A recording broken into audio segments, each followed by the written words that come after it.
Oh, bro. Right, thanks for that, Aaron.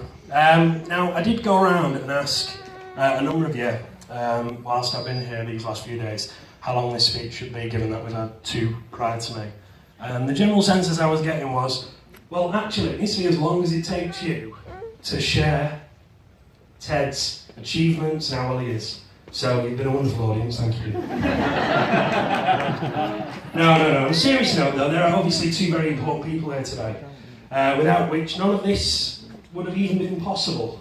So, early doors, raise your glass, please, to the bar staff. Okay, so let me introduce myself. I'm Darren, or Daz, you're the best man. It's not good enough now just to say a few words about the Green as best man. I've googled it also, like Aaron did.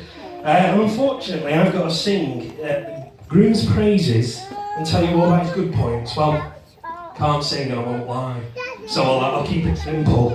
Ed was born on the 12th of August, 1990, and when he was born, he was actually the size of a small child. But as if best man wasn't enough, I'm also fire marshal. I know, quite an important role. So, if in the event of a fire, please can you all stay calm? Follow me, I'll be first out. Just follow behind. And also, we need a clear path to Ed. I think we've got that. There's a health and safety team out there. When you receive that final bill, we need a straight, clear run to Ed. Okay, so I thanked Aaron earlier for passing the rights to me, and I think Jeff also recognised it's like an international wedding, this. Really is. It's been interesting for me as well, getting to know you guys. But we've got people from America, loads of guys from Australia over there. It's wonderful, isn't it? It's amazing. China. But China as well, even, sorry. It's amazing what some people do for a free burger and a drink. Okay, so, this isn't quite what I pictured when Ed and Paris told me they're getting married in the Far East. I was expecting, some sights of Hong Kong, but I did see two pigeons fight with a seagull earlier, so, can't have it all.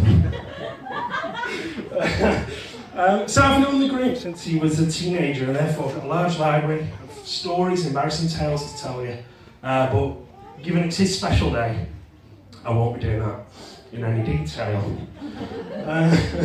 Okay, so we met when we were about 14, 15 at a local referees society, sharing our passion, which was football, and we were actually training to keep fit at the time, but often followed that with a large meal to celebrate us improving our fitness. And actually, we went out to eat so often at the Trafford Centre that on one occasion we got asked, did we work here?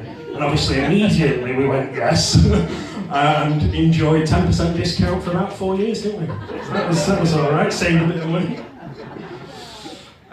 So, if I was to describe Ed, and Lord knows I'd rather not, but in one word, I would say adventurous. And you probably weren't expecting that, was you? No, honestly, we all know he's got avid curiosity, and he's just somebody who loves life and will give it his all. And through refereeing, we've travelled the world together, and it's been wonderful. And you've got friends here who can advocate that as well. But your biggest adventure starts today, the day of your marriage to lovely Paris. And Ed, you're a husband now, you're a son, you're a colleague and a friend to everyone in this room. And in all those things, he offers loyalty, encouragement, support, and he'll always help you out with your problems. And he's helped me out. He's helped me out also a lot. And I admire him very much for that. And I know how much people around this room admire you for what you do, and I'm sure, and I know, that you and Paris will make a very special couple. So from the moment I met Paris, I knew from the moment you did also, there was no questions to be answered. I could tell immediately by the way you talk to each other, the way you looked at each other, the way they seemed to just care immediately about each other.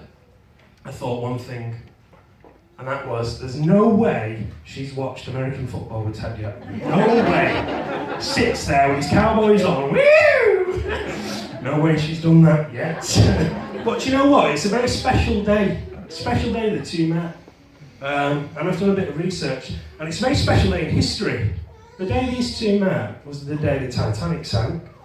It was also the day that there was the Battle of the Somme and the shooting of JFK. So, there's a bit of history for you. But that awkward news aside, I can't imagine a couple more ready for this blessing. And I can't have imagined a bride more perfectly suited for Ed. So thank you, Paris, for bringing him and all of us such happiness. Now, I do hate to admit it, but I don't know Paris particularly well, given I live in Manchester. But if Ed thinks that this is the woman he should spend the rest of his life with, then I do also. And I've known Ed for a long time and think of him like a brother. So the love I have for him, I now pass on to you, Paris. And I extend that love to you as well. And I don't see myself losing a friend to marriage, as many guys do. I see myself gaining a friend, as in you and your family also. So, Paris, just so you know, you're going home with the best man tonight. I borrowed his title today. Honestly, I cannot sing his praises enough. Those of you who are introducing him into your family, you couldn't have a sounder guy. His integrity and honesty comes as first class. He's like the George Washingtons of men. So, thanks, Ted, for helping me out as well. I've learned a lot from you. So, being a bachelor, I'm not in the best position to offer marital advice, but one thing I will say is, Ed, you're going to need to be a good man and avoid arguments, and especially if you win them, you're going to realise you're in big trouble. So just say sorry, and that'll be the best way of having the last word. I would say there's a lot of couples in here, I imagine would agree with that. So that's all from me, except to say, for those of you who've never given a speech, if you guys ever have to give a speech and you get such a wonderful audience, you'll enjoy it as much as I have. So I'd like you now to leave with a closing thought, and that is, when two hearts are joined by true love, as is in this case, those hearts together can create more love and a bigger miracle than they would on their own. So, ladies and gentlemen, please join me in the final toast, I believe, for Leicester Motherspeak, to the bride and groom. Bride and groom.